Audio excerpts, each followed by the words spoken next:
দৈনিক পঞ্জিকারে নির্ধারিত উপদেশ পাঠ আমি মানে শুনিবা যা লেখা যায় সাধু মার্কଙ୍କ দ্বারা লিখিত সুসমাচার মার্ক তার ৪র্থ অধ্যায় মার্ক ৪ পর্ব তার ২৬ পদରୁ ২৯ পদ পর্যন্ত। মার্ক ৪ পর্ব ২৯ পদ ଠାରୁ ২৬ পদ ଠାରୁ ২৯ পদ পর্যন্ত। দেখন্তু এখানে এইপରି লেখা যায় আহুরি সে কহিলে ଈଶ୍ୱରଙ୍କ ରାଜ୍ୟ ଏହି ପ୍ରକାର ଯେପରି ଜଣେ ଲୋକ ଭୂମିରେ ବିହନ ବୁଣେ ପୁଣି ରାତ୍ରିରେ ନିଦ୍ରା ଯାଏ ଓ ଦିବସରେ ଜାଗ୍ରତ ହୁଏ ଆଉ ବିହନ କିପରି ଅଙ୍କୁରିତ ହୋଇ ବୃଦ୍ଧି ପାଏ ତାହା ସେ ଜାଣେ ନାହିଁ। ଭୂମି ଆପେ ଫଳ ଉତ୍ପନ୍ନ କରେ, ପ୍ରଥମରେ ପତ୍ର, ପରେ ସୀସା, ତାହାପରେ ସୀସାରେ ପୂର୍ଣ୍ଣ ଶସ୍ୟ। କିନ୍ତୁ ଶସ୍ୟ ପାଚିଲା କ୍ଷଣି ଫସଲ ସମୟ ଉପସ୍ଥିତ ହେବାରୁ ସେ ଦା ଲଗାଏ। ଏ ଯାଏ ପ୍ରଭୁ ବାକ୍ୟ ବୁଝିବା ପାଇଁ ଆମ ସମସ୍ତଙ୍କୁ ଆଶୀର୍ବାଦ କରନ୍ତୁ।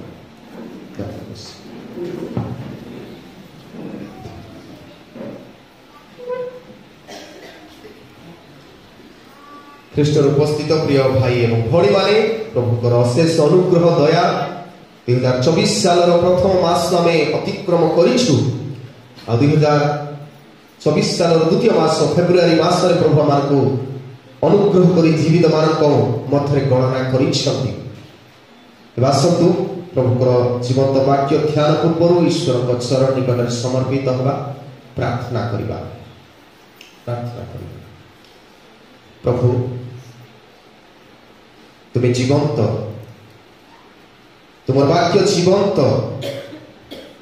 ଯେଉଁମାନେ ତୁମର ବାକ୍ୟ ସଞ୍ଚୟ କରନ୍ତି ସେମାନେ ଆତ୍ମିକ ଜୀବନରେ ଜୀବନ୍ତ ଅଟନ୍ତି।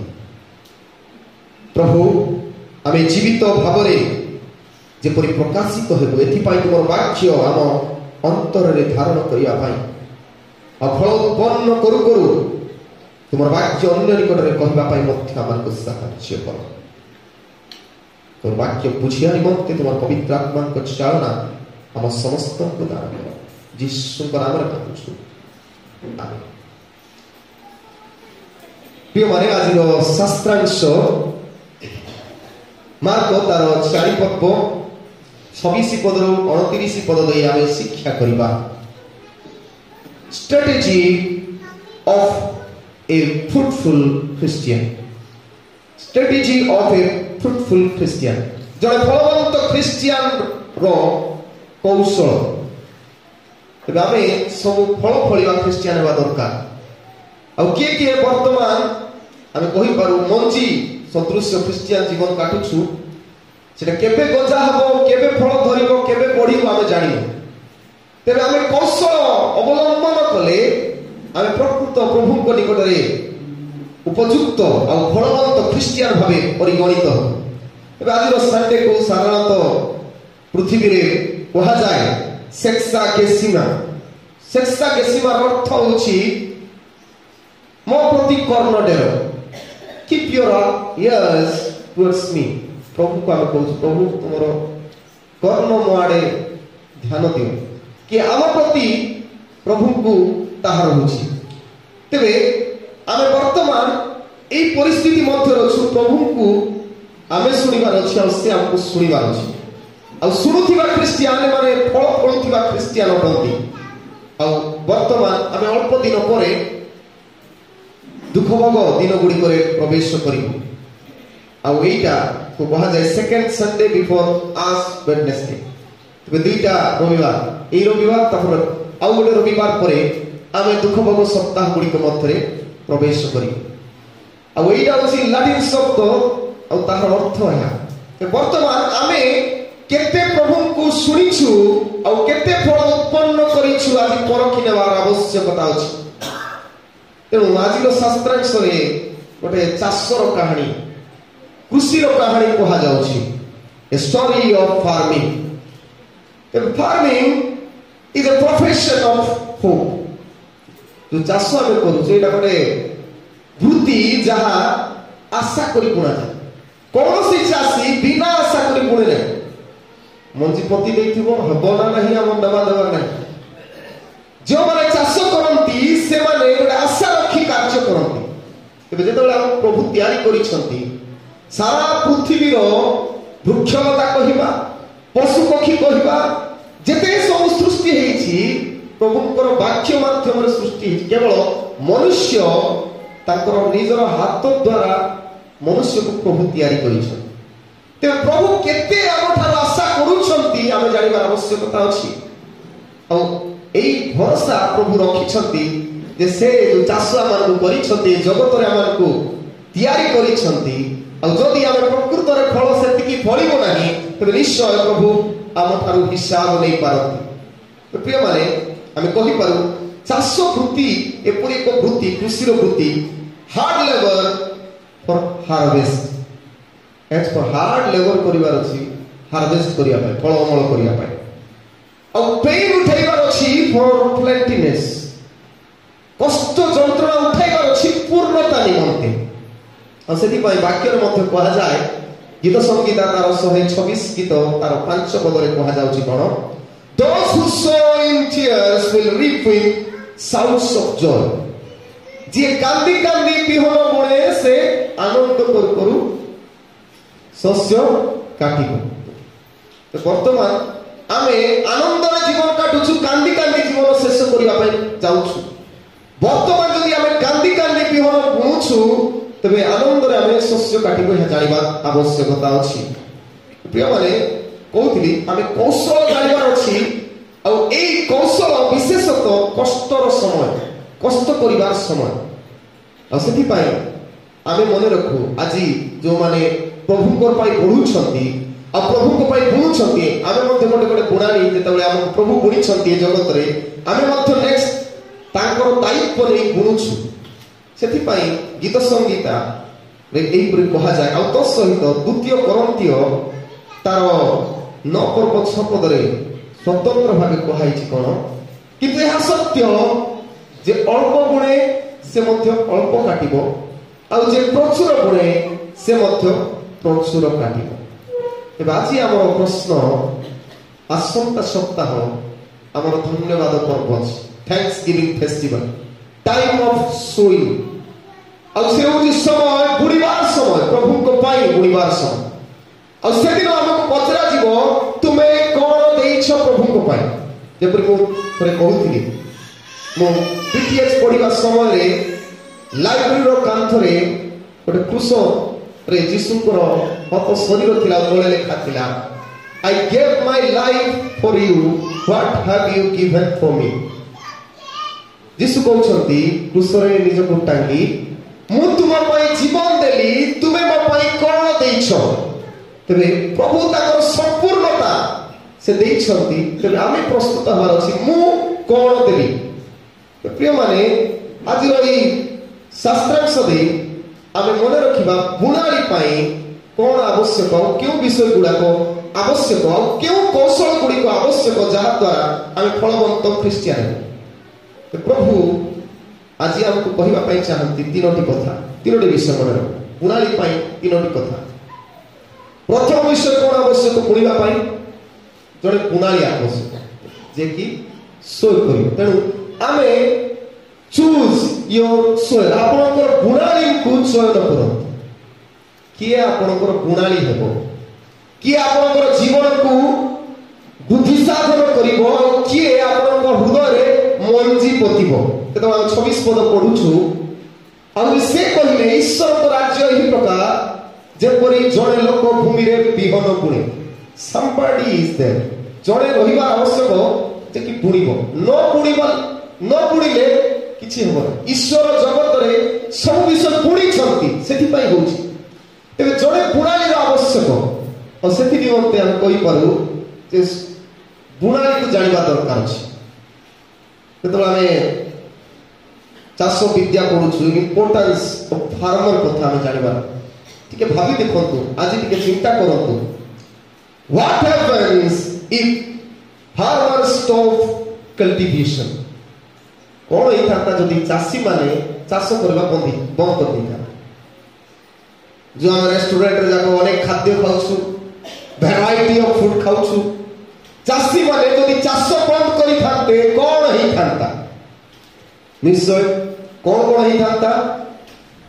ରାଇଜ ଅଫ ହଙ୍ଗର, ଭୋକ ବଢିଥାନ୍ତା ଲୋକମାନଙ୍କର। Food price will rise up, ଧୀରେ ଧୀରେ এই অর্থ টঙ্কা মূল্য, খাদ্যর মূল্য বঢ়িথান্তা। people and animal will die due to starvation, ধীরে ধীরে ଲୋକମାନେ পশু পক্ষী ସବୁ ଖାଦ୍ୟ ଅଭାବରୁ ମରି ଯାଇଥାନ୍ତି, ପୃଥିବୀ ଶେଷ ହୋଇଥାନ୍ତା। Thank God for the farmer। ଆଜି ନିଶ୍ଚୟ ସେ ଚାଷୀମାନଙ୍କୁ ମନେ ପକାଇବା, ଜାଗତିକ ଚାଷୀମାନେ। ଆଉ ସେଥିପାଇଁ ଆମ ଭାରତରେ ମଧ୍ୟ ଚାଷ ବିଭାଗ ଗୋଟେ ଅଛି, ଏଗ୍ରିକଲଚର ଡିପାର୍ଟମେଣ୍ଟ। ଆମର ଅଛନ୍ତି କେତେ ଜଣ ନେଇ ଏଗ୍ରିକଲଚର ଡିପାର୍ଟମେଣ୍ଟ। କେବେ ସେମାନଙ୍କ ଠାରୁ ମଧ୍ୟ ଆମେ ଟିକେ ଚାଷ ବିଷୟରେ ଶିଖିବାର ଆବଶ୍ୟକତା ଅଛି। ଯଦି ଚାଷର କୌଶଳ ଅବଲମ୍ବନ କରାଯାଇ ନଥାନ୍ତା, ଭୂମି ମଧ୍ୟ ଠିକରେ ଫଳ ଉତ୍ପନ୍ନ କରିପାରିନଥାନ୍ତା, ତେବେ ଧୀରେ ଧୀରେ ଭୂମିର ଉର୍ବରତା ନଷ୍ଟ ହେବା ସହିତ ଆମର ଖାଦ୍ୟର ସ୍କାର୍ସିଟି ହେଇଥାନ୍ତା, ଡେଫିସିଏନ୍ସି ହେଇଥାନ୍ତା। କିନ୍ତୁ ପ୍ରଭୁଙ୍କୁ ଧନ୍ୟବାଦ ଦେବା, ଚାଷୀ ମାନେ ଅଛନ୍ତି, ଆଉ ବଡ଼ ଚାଷୀ ହେଉଛନ୍ତି ଈଶ୍ୱର। ଆଉ ସେଥିପାଇଁ ସେ এই ଚାଷ ବିଷୟରେ ଆମକୁ ଆଜି ଶିକ୍ଷା ଦେଇ କହନ୍ତି। ଯଦି ଆମେ ପଢୁ ଯୋହନ 15 ପର୍ବ 1 ପଦରେ ଯୀଶୁ ନିଜେ କହୁଛନ୍ତି, ମୁଁ ପ୍ରକୃତ ଦ୍ରାକ୍ଷାଲତା, ପୁଣି ମୋହର ପିତା କୃଷକ। God is our farmer। ଈଶ୍ୱର ହେଉଛନ୍ତି ଆମର କୃଷକ। ଆଉ ମାଥ୍ୟୁ ତାର 13 ପର୍ବ 25 ପଦରେ କୁହାଯାଏ, ମାତ୍ର ଲୋକେ ନିଦ୍ରା ଯାଇଥିବା ସମୟରେ ତାଙ୍କ ଶତ୍ରୁ ଆସି ସେଇ ଗହମ ମଧ୍ୟରେ ବାଳୁଙ୍ଗା ବୋଳି ଦେଇ ଚାଲିଗଲା। ବର୍ତ୍ତମାନ এই ବାକ୍ୟ ଅନୁସାରେ ଦୁଇଟା ସ୍ୱର ଅଛନ୍ତି, ପୁଣାଳି ଅଛନ୍ତି, ଦୁଇଟା ଦୁଇଟା ପୁଣାଳି। ପ୍ରଥମ ଗଡ, ଯେ କି ଗହମ ପୁଣ ଉତ୍ତମ, ଯୋଉଟା ଦରକାରୀ ଜିନିଷ ଆମ ପାଇଁ ଖାଦ୍ୟ ସ୍ୱରୂପ ହେଇପାରେ, ସେ ବିଷୟ ଗୁଣନ୍ତି। ପ୍ରଭୁ ଯାହା ଆମ ପାଇଁ ଆବଶ୍ୟକ ସେଇ ବିଷୟ ଜାଣି ସବୁ କରନ୍ତି। କିନ୍ତୁ ଆଉ ଜଣେ ଅଛି, ସେଇଟା ଯାକୁ ଆମେ ଶତ୍ରୁ ବୋଲି କୁହାହଉଛି ବାକ୍ୟରେ। ଶତ୍ରୁ Pitt's ବୋଳେ, Balunga ବୋଳେ, which is unnecessary, ଯୋଉଟା କି କିଛି କାର୍ଯ୍ୟରେ ଆସେ ନାହିଁ। ତ ବର୍ତ୍ତମାନ ଆମ ଜୀବନରେ କିଏ ଆମର ବୁଣାଳି? ଶୈତାନ ଆମ ଅନ୍ତରରେ ବୁଣୁଛି ନା ଈଶ୍ୱର ଆମ ଅନ୍ତରରେ ବୁଣୁଛନ୍ତି, ଜାଣିବା ଆବଶ୍ୟକ। ତେବେ ଯେତେ କଥା ହଉଛୁ, ଆମେ ଗିର୍ଜାରେ ଅଛୁ, ଆମ ସମସ୍ତଙ୍କୁ ପ୍ରଭୁ ବୁଣୁଛନ୍ତି, ପକାଉଛନ୍ତି, ମଞ୍ଜି ପକାଉଛନ୍ତି। ଆଉ ଏ ବୁଣିବା ସମୟରେ କେତେ ଜଣ ବାଳୁଙ୍ଗା ଖାଲି ସଂଗ୍ରହ କରନ୍ତି, ଆଉ କେତେ ଜଣ ଗହମ ସଂଗ୍ରହ କରନ୍ତି ବୁଣିବା ସମୟରେ, ବୁଣାଳି ବୁଣିବା ସମୟରେ। ତେବେ ବାଳୁଙ୍ଗା ବୁଣା ହେଇଥିବ, କେତେ କଥା କୁହା ଅନ୍ନେସେସରି କଥା, ଯୋଉଟା କି ଆପଣଙ୍କ ପାଇଁ ଯୁକ୍ତ ନଥିବ, ସେ ବିଷୟ ତ ମୁଁ କହିବି ପରେ। ତେବେ ଗୋଟେ ଉଦାହରଣ ଆମେ ନେଇପାରିବା ଦୁଇଟି ବୁଣାଳି ମାନଙ୍କ ମଧ୍ୟରୁ। ଗୋଟେ ଉଦାହରଣ ହେଉଛି ଇଡେନ ଗାର୍ଡେନ କଥା, ଏଦନ ଉଦ୍ୟାନ କଥା। ଯେତେବେଳେ ଏଦନ ଉଦ୍ୟାନ ଆମେ ଦେଖୁଛୁ, ଈଶ୍ୱର ଗୋଟେ ସରଳ କଥା କହିଥିଲେ, କଣ? ଉଦ୍ୟାନର ସବୁ ବୃକ୍ଷର ଫଳ ତୁମେ ସ୍ୱଚ୍ଛନ୍ଦରେ ଭୋଜନ କରିପାର, ଆଦି ପୁସ୍ତକ 3 ପର୍ବ। କିନ୍ତୁ ମଧ୍ୟସ୍ଥାନରେ ଥିବା ଜ୍ଞାନଦାୟକ ବୃକ୍ଷର ଫଳ ତୁମେ ଭୋଜନ କରିବ ନାହିଁ। ପ୍ରଭୁ କହିଥିଲେ ଆଦି ପୁସ୍ତକ 2 ପର୍ବ 16 ଆଉ 17 ପଦରେ, ସୁନ୍ଦର ସ୍ପଷ୍ଟ ଭାବରେ, ଯୋଉ ଦିନ ତୁମେ ଖାଇବ ସେଦିନ ମରିବ। ଗୋଟେ ସୁନ୍ଦର କଥା କହିଥିଲେ, ଗୋଟେ ସେଣ୍ଟେନ୍ସରେ ଦେଇଥିଲେ। କିନ୍ତୁ ସୈତାନ ନେକ୍ସଟ ବୁଣାଳି ଆସୁଛି, ଆଉ ସେ ଟିକେ ଡିଫରେଣ୍ଟ ବୁଣୁଛି। ଯଦି ଆପଣମାନେ ପଢିବେ ଆଦି ପୁସ୍ତକ ତାର 3 ପର୍ବରେ ଦେଖିବୁ, ଆଉ ସେଠି ସୈତାନ ଗୋଟେ ଟେକ୍ନିକ ୟୁଜ କରୁଛି। କଣ ସେ କହୁଛି? 3 ପଦରେ, 2 ପଦରେ ପଢିବା। ନାରୀ ସର୍ପକୁ କହିଲେ, ଆମ୍ଭେମାନେ ଉଦ୍ୟାନର ସମସ୍ତ ବୃକ୍ଷର ଫଳ ଖାଇପାରୁ, କେବଳ ଉଦ୍ୟାନର ମଧ୍ୟସ୍ଥିତ ବୃକ୍ଷର ଫଳ ବିଷୟରେ ପରମେଶ୍ୱର କହିଅଛନ୍ତି, ତୁମ୍ଭେ ମାନେ ତାହା ଖାଇବ ନାହିଁ ଓ ଛୁଇଁବ ନାହିଁ, ତାହା କଲେ ମରିବ। ଆଉ ଟିକେ ମିଶାଇ ଦେବୁ, ବାଳୁଙ୍ଗା ଟିକେ ବୁଣା ହେଇଗଲା। ତେବେ ବାଳୁଙ୍ଗା ଅର୍ଥାତ ପ୍ରଭୁଙ୍କର କଥାକୁ ଆଉ ଟିକେ ଅତିରଞ୍ଜିତ କରି ଡିଫରେଣ୍ଟ ୱେ ଦେବା, ଅଲଗା ରାସ୍ତାକୁ ଯିବା, ଏଇଟା ହେଉଛି ବାଳୁଙ୍ଗାର କଥା। ତେବେ ଛୁଇଁବା, ପ୍ରଥମରେ ହବା ନିଶ୍ଚୟ ଛୁଇଁଥିବ, ତେବେ ସେ ଛୁଇଁବା ହେଉଛି ଛୁଇଁଲେ ମରି ନାହିଁ। କିନ୍ତୁ ପରମେଶ୍ୱର କହିଥିଲେ ଖାଇବ ନାହିଁ, କେବଳ ଖାଇବା କଥା କହିଛନ୍ତି। ତେବେ ଗୋଟେ ଷ୍ଟେପ୍ ଯାହା ନଥିବ ଏଇଟା ବାଳୁଙ୍ଗା ବୁଣିବା ସଦୃଶ୍ୟ ଅଟେ। ତେବେ ମୁଁ କହିପାରେ ଯେ ଅନେକ ସମୟ ଆମେ ତିନୋଟି କଥାକୁ ଧ୍ୟାନ ଦେବା ଆବଶ୍ୟକ। ପ୍ରଥମ କଥା ହେଉଛି ତିନିଟା ପି, ପଜଲ, ଦ୍ୱନ୍ଦ୍ୱ ରହିବା ଉଚିତ ନୁହେଁ। ପ୍ରଭୁ ଯାହା କହିଛନ୍ତି କମ୍ପ୍ଲିଟଲି ବିଶ୍ୱାସ କରିବା ଦରକାର ଅଛି। ଯେମିତି ଏମାନେ କମ୍ପ୍ଲିଟଲି ବିଶ୍ୱାସ କରିନାହାନ୍ତି, ଆଉ ଟିକେ ସ୍ଥାନ ଛାଡ଼ିଥିଲେ ଶୈତାନ ଅର୍ଥାତ୍ ସେ ସର୍ପ ଯାହା କହିବ ତାକୁ ଗ୍ରହଣ କରିବା ପାଇଁ। ତେବେ ଅନ୍ୟମାନେ କହିବାଟା ମଧ୍ୟ ଗ୍ରହଣ କରିବା ପାଇଁ ତା ଜାଗା ସେ ଛାଡ଼ିଥିଲା। ପଜଲ। ଦ୍ୱିତୀୟ କଥା ହେଲା ପୋଜିସନ, ସେ ଚେଷ୍ଟା କରି ପଜଲ କ'ଣ ଖାଇବ ନାହିଁ ଛୁଇଁବ ନାହିଁ କଥା କହିଲି। ଆଉ ଦ୍ୱିତୀୟ କଥା ଏଠି ଲେଖା ଅଛି ସର୍ପ ନାରୀକୁ କହିଲା ତୁମେ କୌଣସି ରୂପେ ମରିବ ନାହିଁ, ବରଞ୍ଚ ପରମେଶ୍ୱର ଜାଣନ୍ତି ତୁମେ ଯେଉଁ ଦିନ ତାହା ଖାଇବ ସେଇଦିନ ତୁମମାନଙ୍କର ଚକ୍ଷୁ ପ୍ରସନ୍ନ ହେବ, କହିଲେ ତୁମେ ପରମେଶ୍ୱରଙ୍କ ପରି ଲାଇକ୍ ଗଡ୍ ପୋଜିସନରେ ଯିବା ପାଇଁ। ତେବେ ଶୈତାନ ଚେଷ୍ଟା କରିବ ଯେ ଅନେକ ସମୟରେ ଆମେ ତାର ଈଶ୍ୱରଙ୍କ ପୋଜିସନକୁ ମଧ୍ୟ ଆମେ ଯାଇପାରିବୁ। ଯେତେବେଳେ ଆମର ଧନ ବଢ଼ିଯିବ, ଆମର ଜ୍ଞାନ ବଢ଼ିଯିବ, ଆମେ ଚ୍ୟାଲେଞ୍ଜ କରିବୁ, ଅନ୍ୟମାନଙ୍କୁ ଯୁକ୍ତି କରିବୁ। ଟିଚରକୁ ମଧ୍ୟ ଆମେ ବେଳେ ବେଳେ ଯୁକ୍ତି କରିବୁ। ଟିକେ ଆମେ ମୁଁ ଯେମିତି ଥରେ କହୁଥିଲି ହିନ୍ଦୀର କଥା ମନେ ଥିବ ନା ନାହିଁ, ତଥାପି ଆଉ ଟିକେ ମନେ ପକାଇ। ଯେତେବେଳେ ମୁଁ 6th ପଢୁଥିଲି ମୋର ଭାବନା ଥିଲା ଯେ ମୋର ଓଡ଼ିଆ ଟିଚର ସେ ହିନ୍ଦୀ ଜାଣିବେ ନାହିଁ, ସେଥିପାଇଁ ମୁଁ ଓଡ଼ିଆ ନୋଟବୁକ୍ରେ ହିନ୍ଦୀରେ ମୋ ନାଁ ଲେଖିଥିଲେ ପାରସ ଖୋସଲା। ତେବେ ମୋର ଜ୍ଞାନକୁ ଧରି ମୁଁ ମୋର ଉପରିସ୍ଥ ବିଷୟକୁ ବା ଉପରିସ୍ଥ ବ୍ୟକ୍ତିଙ୍କୁ ଚ୍ୟାଲେଞ୍ଜ ମଧ୍ୟ କରେ ଅନେକ ସମୟ, କାରଣ ମୋତେ ବାଳୁଙ୍ଗା ବୁଣାଇଛି। ଯେତେବେଳେ ପର୍ଯ୍ୟନ୍ତ ଈଶ୍ୱର ସବୁ ଜାଣିଛନ୍ତି, ମୋର ଶିକ୍ଷକ ମୋର ଡାକ୍ତର ସେମାନେ ସବୁ ଜାଣିଛନ୍ତି ବୋଲି ଭରସା କରିବୁ ନାହିଁ, ସେତେବେଳେ ପର୍ଯ୍ୟନ୍ତ ଆମର କନଫିଡେନ୍ସ ଆମେ ଜାଗା ଛାଡ଼ି ଦେଉଛୁ, ଡାଉଟ୍ କ୍ରିଏଟ୍ କରୁଛୁ। ଆଉ କାହିଁକି ଆମେ ବେଳେ ବେଳେ ଟିକେ ମୋବାଇଲରେ ଟିକେ ସବୁ ଇଣ୍ଟରନେଟ ଗୁଗୁଲ ବାବାକୁ ସର୍ଚ୍ଚ କଲା ପରେ ଆମେ ଏତେ ଜ୍ଞାନୀ ହେଇଯିବୁ ଯେ ଯେଉଁମାନେ ପ୍ରକୃତରେ ସେମାନେ ରେସିଡେନ୍ସିଆଲ କୋର୍ସ ଗୁଡାକ ମଧ୍ୟ କରିଥିବେ ସେମାନଙ୍କୁ ମଧ୍ୟ ଆମେ ଚ୍ୟାଲେଞ୍ଜ କରିବା ପାଇଁ ପୋଜିସନରେ ଆସିବା।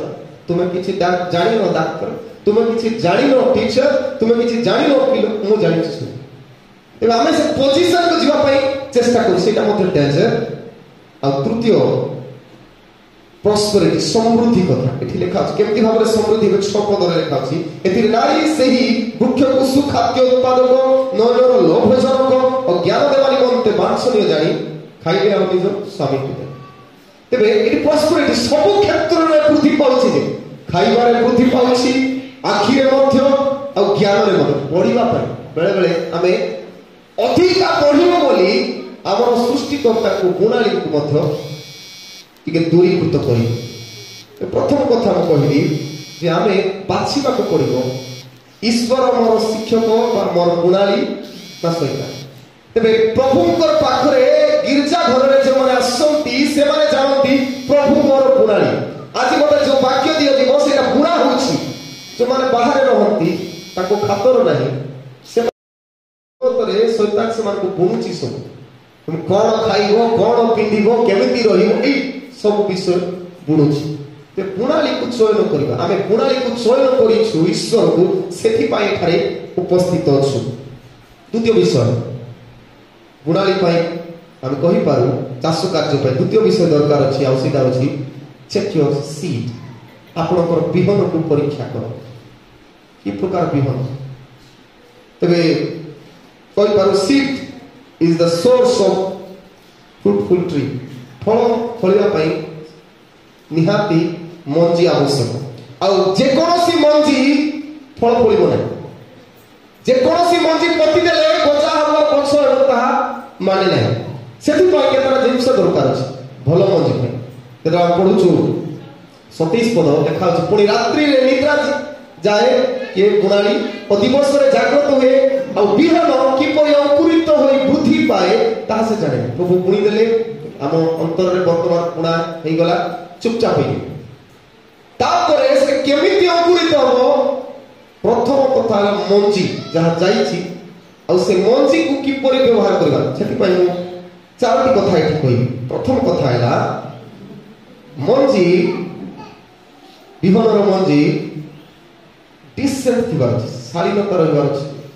Church is a place of sitting. ଏଠି ମଞ୍ଜି ଫିଙ୍ଗା ହେଉଛି, ଆଉ ଫିଙ୍ଗିଲା ବେଳେ କୋଉଠି ପଡୁଛି ସେଟା ମଧ୍ୟ ଲାଷ୍ଟ ଦେଖିବା। କିନ୍ତୁ ପ୍ରଥମ କଥା ଡିସେଣ୍ଟ ରହିବାର ଅଛି।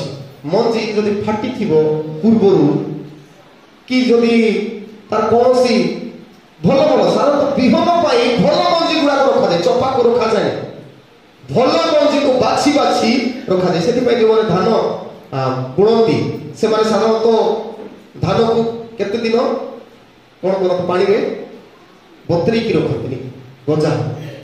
ଆଉ ସେ ବତୁରେଇବା ସମୟରେ ଅନେକ ବାଳୁକା ଗୁଡାକ ବା ତାର କଣ କହିବା ଚପା ଗୁଡାକ ପୁରା ଉପରକୁ ଉଠିଯାଏ, ସେଟା କାଢିଦିଏ। ତେବେ ପ୍ରକୃତରେ ମଞ୍ଜି ସେଇ ମଞ୍ଜି ଗଜା ହୁଏ ଯେଉଁ ମଞ୍ଜି ପୁରା ନିଦା ଥାଏ, ଡିସେଣ୍ଟ ଥାଏ, ଚାରିଆଡେ ଦେଖିବା। ତେବେ ଆମ ଜୀବନକୁ ମଧ୍ୟ ସେପରି ମଞ୍ଜି ସଦୃଶ୍ୟ ଗଠନ କରିବାର ଅଛି। ଶାଳୀନତା ବି ଏ ଖ୍ରୀଷ୍ଟିଆନ ଚିଲଡ୍ରେନ୍ ହେବାର ଅଛି। ଆମେ ସମସ୍ତେ ଖ୍ରୀଷ୍ଟିଆନ ପୁଅ ଝିଅ, ଆମର ଶାଳୀନତା ରହିବାର ଅଛି। ଯେଉଁ ମଞ୍ଜି ଆମର ଆସୁଛି ଆଉ ସେଇଟା ଆମର ଜୀବନକୁ ଗଠନ କରେ। ବାକ୍ୟ ଯାହା ବି ଆମେ ଶୁଣୁଛୁ ଆମର ଜୀବନକୁ ଶାଳୀନତା କରିବାର ଆବଶ୍ୟକତା ଅଛି। ଦ୍ୱିତୀୟ ହେଉଛି ମଞ୍ଜି କେତେବେଳେ ଭଲ ମଞ୍ଜି ହେଲେ ଯଥେଷ୍ଟ ନାହିଁ। ମଞ୍ଜି ଯଦି ଭଲ ହେଇଥିବ କିନ୍ତୁ ଯେତେବେଳେ ମାଟିରେ ପୋତାଯିବ, ଦ୍ୱିତୀୟ କାର୍ଯ୍ୟ ହେବାର ଅଛି ମାଟିରେ ପୋତିଲା ପରେ ଡିକମ୍ପୋଜ ହେବାର ଅଛି, ମାନେ ସୋଡ଼ି ଯିବାର ଅଛି ମାଟି। ଆଉ ଦ୍ୱିତୀୟ କାର୍ଯ୍ୟ ହେଉଛି ମାଟି ଭିତରେ ମଞ୍ଜି ଗଲା ପରେ ସେଟା ଫାଟିବାର ଅଛି, ମାଟି ଭିତରେ ବ୍ରେକ୍ ହେବାର ଅଛି। ଯେତେବେଳେ ବାକ୍ୟ ଆପଣଙ୍କର ଠାରେ କୁହା ହେଉଛି ଏଇଟା ଭିତରେ ଯିବାର ଅଛି, ଭଲ ବାକ୍ୟ ଭିତରେ ଯିବାର ଅଛି, ଆଉ ସେଇଟା ଭିତରେ ଫାଟିବାର ଅଛି। ବୋଲେ ମତେ ଫଟାଇବାର ଅଛି, ଭୂମିକୁ ଫଟାଇବାର ଅଛି। ସେ ଧୀରେ ଧୀରେ ମାଟିରେ ଫାଟିବ ଆଉ ତାର ଗଜା ସେ ଦେବ। ଏବେ ଆମର ଯେତେ ବାକ୍ୟ କୁହା ହେଉଛି, ଯେତେବେଳେ ପର୍ଯ୍ୟନ୍ତ ଆପଣମାନଙ୍କୁ ମୁଁ କହିପାରିବି ଆପଣମାନଙ୍କୁ ମତେ କଷ୍ଟ ଲାଗୁନାହିଁ, ବାଧୁନାହିଁ, ଫାଟୁନାହିଁ, ମୋର ହୃଦୟକୁ ଲାଗୁନାହିଁ, ଟିକେ ଟଚ୍ କରୁନାହିଁ, ତେବେ ସେ ବାକ୍ୟ କିଛି ମୂଲ୍ୟ। ତା ମାନେ କେ ଜାଣେ ମୋର ଜମି ଠିକ ନାହିଁ, ମଞ୍ଜି ଗଲା କିନ୍ତୁ ଅଙ୍କୁରିତ ହେଇପାରୁନାହିଁ, କେ ଜାଣେ ମଞ୍ଜି ସେ ଭୁଲ ଭୂମିରେ ପଡ଼ିଯାଇଛି। ତେବେ ଡିକମ୍ପୋଜ ହେବାର ଅଛି। ତେବେ ଆମେ ମଧ୍ୟ ପ୍ରକୃତ ଖ୍ରୀଷ୍ଟିଆନ ହେବା ପାଇଁ ହେଲେ ଆମେ ଟିକେ ସଡ଼ି ଯିବାର ଅଛି। ଜଗତ ପାଇଁ ଜଗତକୁ ବେଶୀ ନିଜର କରି ରହିଲେ ହବ, ସଡ଼ି ଯିବାର ଅଛି। ଏ ଜଗତ କିଛି ନାହିଁ ବୋଲି ଫିଲ୍ କରିବାର ଅଛି। ଯେମିତି ଥିଲେ ମଧ୍ୟ ଆମେ କିଛି ଇତସ୍ଥିତ ହେବା ନାହିଁ। ଆମେ ପ୍ରଭୁଙ୍କର ଲୋକ, ଆମେ ମଲେ ଲାଖେ ଜିଲେ ଲାଖେ ଆମେ ହେଉଛୁ ହାତୀ ଭଳିଆ ଜୀବନର ଲୋକ। ହାତୀ ଦାନ୍ତ ପାଇଁ ମଲେ ମଧ୍ୟ ତାର ମୂଲ୍ୟ ଅଛି। ଠିକ ତଦ୍ରୂପ ଖ୍ରୀଷ୍ଟିଆନ ମାନେ ଏ ଜଗତର ବିଷୟ ନେଇ ସଡ଼ି ଯିବାର ଅଛି, ନିଜକୁ ପ୍ରଭୁଙ୍କ ପାଇଁ ପ୍ରଭୁଙ୍କ ସହିତ ରହି ଏ ଜଗତ ପ୍ରତି ମୃତ ହେବାର ଅଛି। ସେଥିପାଇଁ ମୁଁ ଅନେକ ସମୟରେ ଗାଲାତୀୟ 2:20 ମୁଁ କୃଷ୍ଣରେ ହତ ହୋଇଅଛି, ମୁଁ ଆଉ ଜୀବିତ ନାହିଁ, ଖ୍ରୀଷ୍ଟ ମୋ ଠାରେ ଜୀବିତ ଅଛି। ଡିକମ୍ପୋଜ ହେବାର ଅଛି, ବ୍ରେକ୍ କରିବାର ଅଛି। ତୃତୀୟ ବିଷୟ, ବ୍ରେକ୍ ହେଲା ପରେ ବୃଦ୍ଧି ପାଇବାର ଅଛି, ବଢିବାର ଅଛି। ଆଉ ବୃଦ୍ଧି ପାଇବାର ଅର୍ଥାତ୍ ଧୀରେ ଧୀରେ ସେ ବଢିବ। ତାପରେ ଚତୁର୍ଥ ହେଉଛି ଡେମୋନଷ୍ଟ୍ରେଟ୍, ଦେଖେଇବାର ଅଛି। ତେବେ 4ଟି କଥା କହିଲି, କିନ୍ତୁ ଆଜିକାଲି ଆମେ ଯେତେବେଳେ ମଞ୍ଜି ଫିଙ୍ଗା ହେଉଛି, ବାକ୍ୟ ଫିଙ୍ଗା ହେଉଛି, କେତେଟା କେବଳ ଭଲ ଭଲ ମଞ୍ଜିକୁ ଗ୍ରହଣ କରିବେ ନାହିଁ, ଖରାପ ମଞ୍ଜି ଗୁଡାକ ଗ୍ରହଣ କଲେ। କେମିତି? ସେଥିପାଇଁ ଗୋଟେ ସୁନ୍ଦର କଥା ଜଣେ କହନ୍ତି, କଣ ବୋଲି, ଆଜିକାଲି ରୁମର୍ସ ଗୁଡାକ ବେଶୀ ଚାଲିବନି। କୋଉଠି କୋଉଟା ଶୁଣିଥିବୁ ତେବେ କହିବା ପାଇଁ ମଞ୍ଜି ବୁଣା ହେଇଛି, ଭଲ ବିଷୟ କୁହା ହେଇଥିବ, କିନ୍ତୁ ତାର ରିପ୍ରେଜେଣ୍ଟେସନ ତାକୁ କେମିତି ଭାବରେ ପ୍ରକାଶ କରିବ, ଆମେ ହଉଛୁ ସବୁଠାରୁ ବଡ ବଡ କହିଲା ଭଳିଆ ଦାମୀ ବାସ, ନିଜେ ତିଆରି କରିବୁ, କଥାକୁ ଅତିରଞ୍ଜିତ କରିବୁ, ଇଣ୍ଟରେଷ୍ଟିଂ କରିବୁ। କେମିତି ଇଣ୍ଟରେଷ୍ଟିଂ? ବୋଲେ ନିଜର କାହାଣୀ, ନିଜର ଭର୍ସନ ଗୋଟେ ଥାଏ। ଆଉ ସେଥିପାଇଁ କୁହାଯାଏ କେତେ ଜଣ ବ୍ଲାଇଣ୍ଡଲି ବିଶ୍ୱାସ କର, ଯାହା କୁହା ହେଇଥିବ ତାକୁ ଉଲ୍ଟା ହିଁ ପ୍ରଦର୍ଶନ କରିବେ। ତେଣୁ ଜଣେ କହନ୍ତି ରୁମର୍ସ ଆର୍ କ୍ୟାରିଡ୍ ବାଇ ହେଟର୍ସ।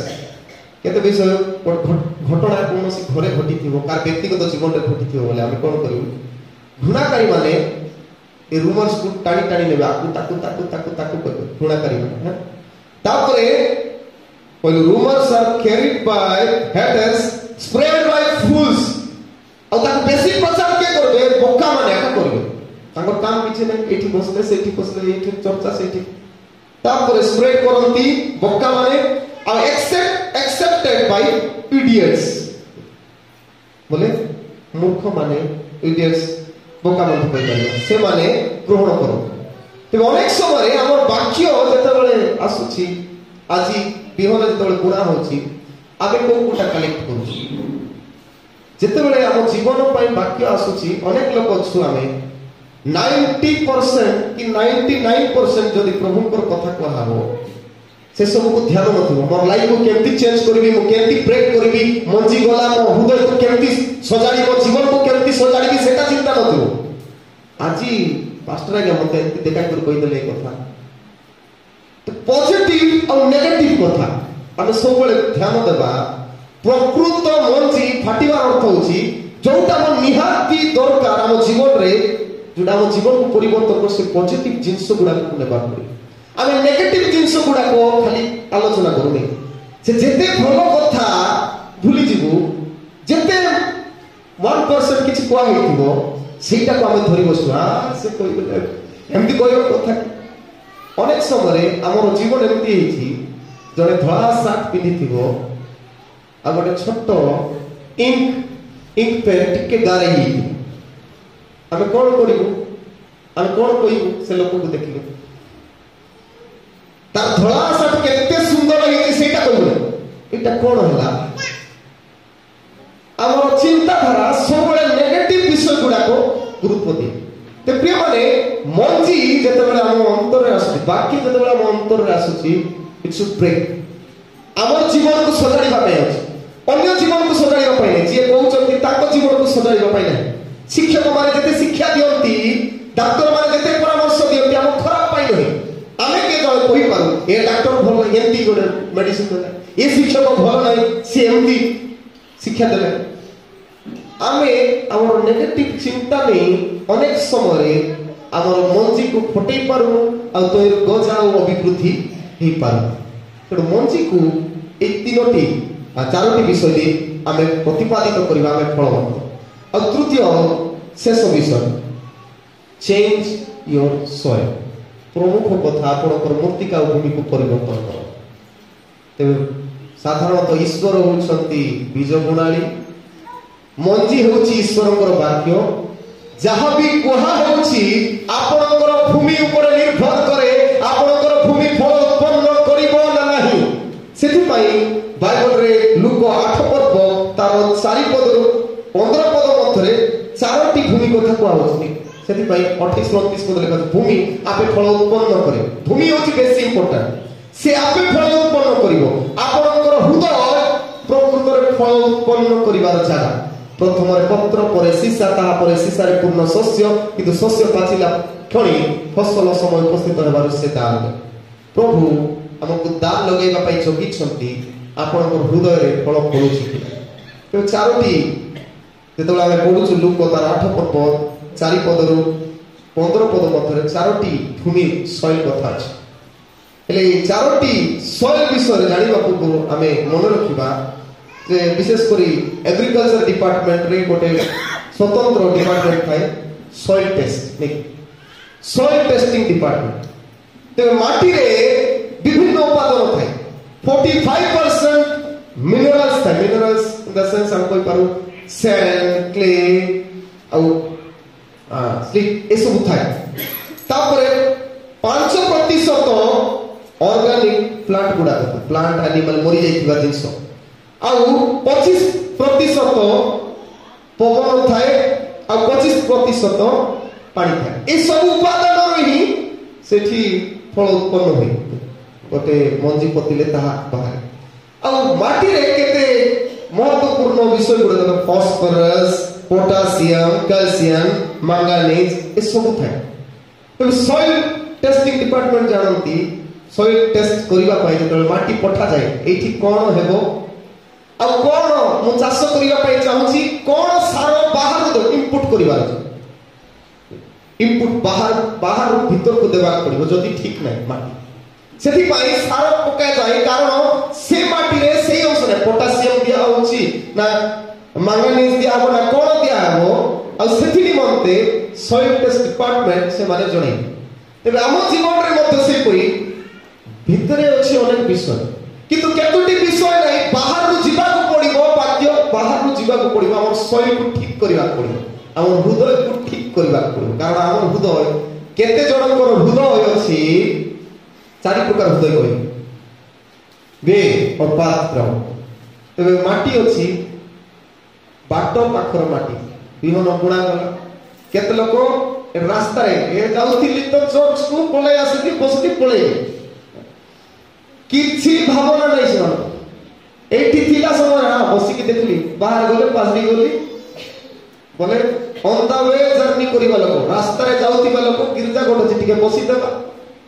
क्रिश्चियन लोक तो एटा is first question they don't care even they are Christian बोल खाली से बाट पाख रहला वाला जीवन काटन द्वितीय प्रकार माटीर हम देखुछु रॉकी ग्राउंड एटा होसी भयंकर कठिन लोक जेते कोइले मध्य आंट करि रखते गन पूरा आंट पत्थर भलिया जीवन जेते कोइले मध्य मु सेई दर पड़ा ताको किछि चेंजेस नै देखो मन पिबो नै होइनी खाइबो नै एटा करबो नै सेटा करबो नै हमर कि दे मु मोर हृदय आंट करि रखछि कारण पत्थरिया ए पत्थरिया जगह रे किछि हेबार नै मजी पतंतु जेते भल मजी पतंतु जेते सार दियंतु ता विल नॉट वर्क काम देबो नाही तापर तृतीय प्रकार थ्रोनिक एटा बेसी टेंशन लोक जीवन सारा खाली टेंशन थिबो ना कोनटा गछ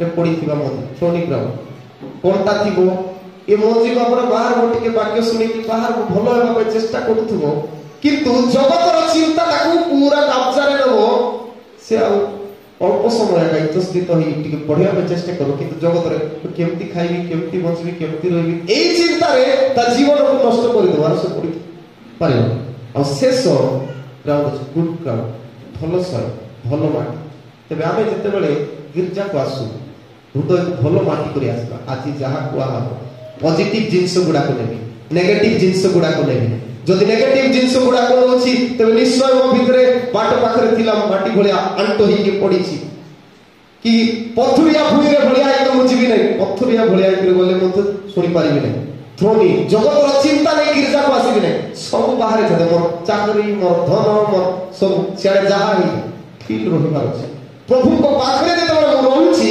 ए तीनोटी ग्राउंड रो एटीट्यूड रे जदि मो अछि तबे भलो फल पड़िबी नहीं कारण उत्तम जमी तैयारी हे प्रिय सॉइल टेस्ट रे हम जदि किछि डेफिशिएंसी अछि बाहर रो में के जाने प्रार्थना रे दुर्बल अछि मते प्रार्थना बाहर रो जोड़ी करबार सहभागिता तबे हवा पाप करिवार कारण पुनी प्रथम फल खाइबा कारण कोन से फेलोशिप थारो दूर को पळे फेलोशिप थारो दूर को बोली बुझता जदि आदम होवा संगरे थांते के जाने आदम कोई ताके तो जाना सेठी कोआ आई जी प्रभु कोई छंदी आमे सहभागिता जीवन का एकला रहबो माने ओ जियो सुसाइड आजकल यंग माने कुछ कारण कोन से माने काकू शेयर करंती नाही फेलोशिप रे रहंतु नाही संडे स्कूल पहुंची को पठांती नाही यूथ फेलोशिप रे नाही स्त्री समाज फेलोशिप रे नाही सहभागिता रे नथिले मने रखू हम जीवन संकट रे अछि सहभागिता ही आमान को नवा जीवन दे कारण ए सहभागिता रे चर्च में कोई चर्च होची से प्लेस वेयर सीडलिंग मंजी बिहन बुणा होची और से मंजी को संग्रह करी हमर भूमि को सजाई के आसीबा किछि कुट कपट क्रोध हिंसा न रखी एठी जदि हम बसी छु सरल नम्र चितरे तबे निश्चय से वाक्य रूप मंजी आपन को हृदय को जीव एक नुआ जीवन कटाइबा निमंते आपन को फल उत्पन्न करिवो तने प्रभु अनुग्रह करंती परंतु जे आमे समस्ते फलवंत ख्रिस्टियान भावे हमर जीवन काटिबा सेति निमंते आमे ए तीनोटी विषय को मन रखिबा चूज योर सोयल आपनकर गुणाली को चयन करंतु चेक योर सीड आपनकर सीड मंजी ठीक अछि तो निदा अछि तो माटी भितरे गले फाटिबो तो आ फल हबो तो आ तृतीय विषय चेंज योर सोयल जदि वर्तमान पर्यंत तीनोटी धारार मन तीनोटी धारार जमी अछि तबे से सब को निगाड़ी दे भलो भूइरो हृदय हेबा प्रभु हेबा पाए प्रत्येक आशीर्वाद